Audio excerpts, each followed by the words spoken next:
Hi friends, మీకు కనుక ఈ వీడియో నచ్చినట్లయితే తప్పకుండా లైక్ చేయండి. ఇంట్లోకి వచ్చిన కృష్ణప్రసాద్ని అపూర్వ అవమానించి మాట్లాడుతూ ఉంటుంది.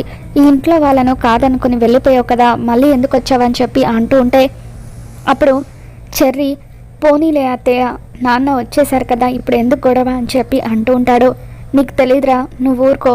ఈ రోజున అతన్ని ఇంట్లోకి రానిస్తే మళ్ళీ మళ్ళీ ఆ ఇంటికి వెళ్తూనే ఉంటాడు. ఈ ఇంట్లో వాళ్ళను కాదనుకొని ఆ ఇంటికి వెళ్ళొచ్చాడంటే అప్పుడు ఈ ఇల్లు ఉంచుకున్న దాని ఇల్లు అవుతుంది అని చెప్పి అపూర్వ మాట్లాడుతూ ఉంటే ఇక అప్పుడు ఇంట్లో అందరూ కూడా షాకింగ్గా చూస్తూ ఉంటారు. నన్ను క్షమించు బావా, నా మరదళ్ళ గురించి లోకం అలా అనుకోవడం నాకు ఇష్టం లేదు. తన పిల్లలు, నా మరదలు ఇద్దరు కూడా బాగుండాలి. అలా జరగాలంటే ఆ కృష్ణప్రసాద్ ఈ ఇంట్లో ఉండకూడదు అని చెప్పి అలా అపూర్వ అంటూ ఉంటుంది. ఇక దాంతో కృష్ణప్రసాద్ అక్కడి నుండి వెళ్ళిపోవడానికి సిద్ధపడతాడు. కృష్ణప్రసాద్ ఇంట్లో నుండి వెళ్ళిపోతూ ఉంటే ఇకప్పుడు మీరా ఆగండి అని చెప్పి కృష్ణప్రసాద్ని ఆపుతూ, అన్నయ్య నువ్వైనా వదినకు చెప్పు అని అంటూ ఉంటుంది. మీ వదిన చెప్పిందే కరెక్ట్ అమ్మా అని చెప్పి శరత్ చంద్ర అంటూ ఉంటాడు.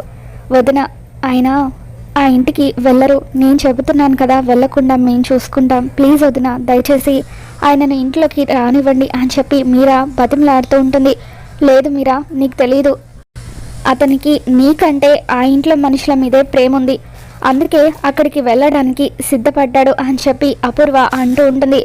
కానీ ఆయనకు నా మీద ప్రేమ ఉండబట్టే కదా వదిన తిరిగి ఈ ఇంటికి వచ్చారు అని చెప్పి అంటూ ఉంటే, అసలు అతనికి మనం ఏం తక్కువ చేశామని మీరా ఆ ఇంటికి వెళ్ళాలనుకున్నాడు?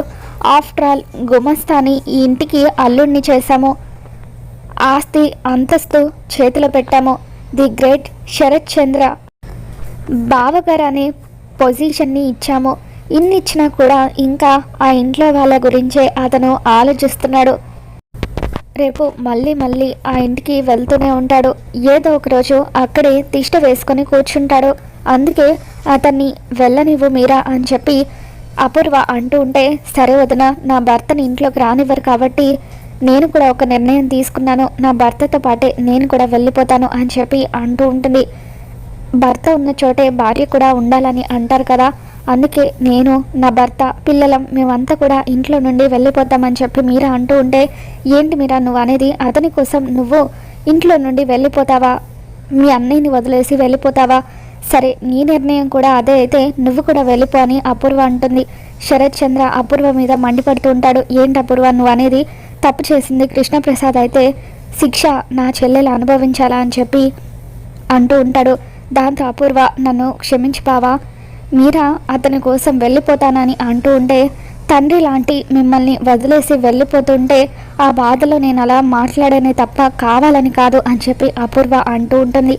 ఇక శరత్ చంద్ర మీరా వైపు చూస్తూ, అమ్మ మీరా, చిన్నప్పుడే అమ్మ నాన్నని పోగొట్టుకున్న తర్వాత నీకు నాన్న తర్వాత నాన్ననయ్యి నా గుండెల్లో పెట్టుకొని ఇప్పటి వరకు చూసుకున్నాను, అటువంటి ఈ అన్నయ్యని వదిలేసి వెళ్ళిపోతావా అని చెప్పి శరత్ చంద్ర అంటూ ఉంటాడు.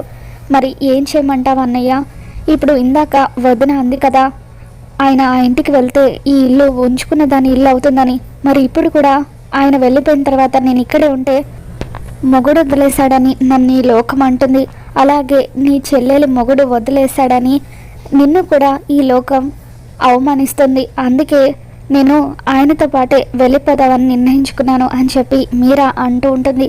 ఇక ఆ తర్వాత అపూర్వ, సరే మీరా, నువ్వు కృష్ణప్రసాద్ ఇద్దరు ఈ ఇంట్లో ఉండాలంటే ఆ ఇంటికి ఎప్పటికీ వెళ్ళనని కృష్ణప్రసాద్ మాట ఇవ్వాలి, మామూలుగా మాట ఇవ్వడం కాదు, ఇదిగో ఈ హారతి మీద ప్రమాణం చేసి ఎప్పుడు కూడా ఆ ఇంట్లో మనుషుల గురించి ఆలోచించనని మాట ఇవ్వాలి అని చెప్పి అలా అపూర్వ అంటూ ఉంటుంది. ఇక దాంతో కృష్ణప్రసాద్ ఏమీ చేయలేని పరిస్థితుల్లో ప్రమాణం చేయబోతూ ఉంటే అప్పుడు చెర్రీ, అత్తయ్య నాన్నని లాక్ చేస్తుంది, ఒకవేళ నాన్న కనుక ప్రమాణం చేస్తే ఇక ఎప్పటికీ మా రెండు కుటుంబాలు కలవవు, అందుకే ఎలాగైనా సరే నాన్న ప్రమాణం చేయకుండా ఆపాలి అని చెప్పి ఇక అక్కడ ఒక ఫ్యాన్ తిరుగుతూ ఉంటే ఆ టేబుల్ ఫ్యాన్లో కావాలని చెర్రీ చేతులు పెట్టి చేతులను నలగొట్టుకుంటాడు.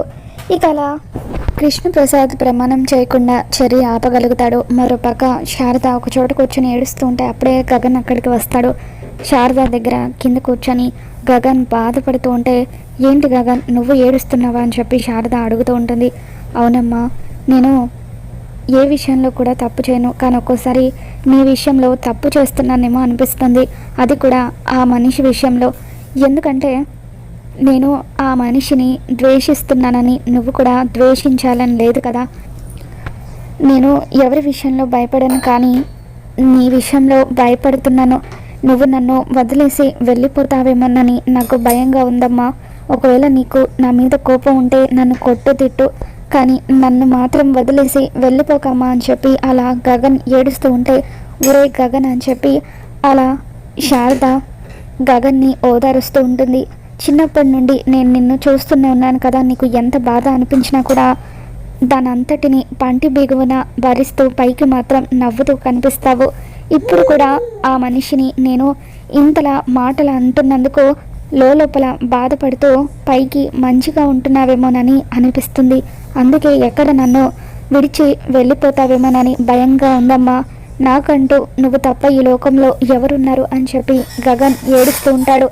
మరి రాబోతున్న ఎపిసోడ్లో ఏం జరగబోతుందో మళ్ళీ మన ఛానల్లో తెలుసుకుందాం. మీకు కనుక ఈ వీడియో నచ్చినట్లయితే తప్పకుండా లైక్ చేయండి.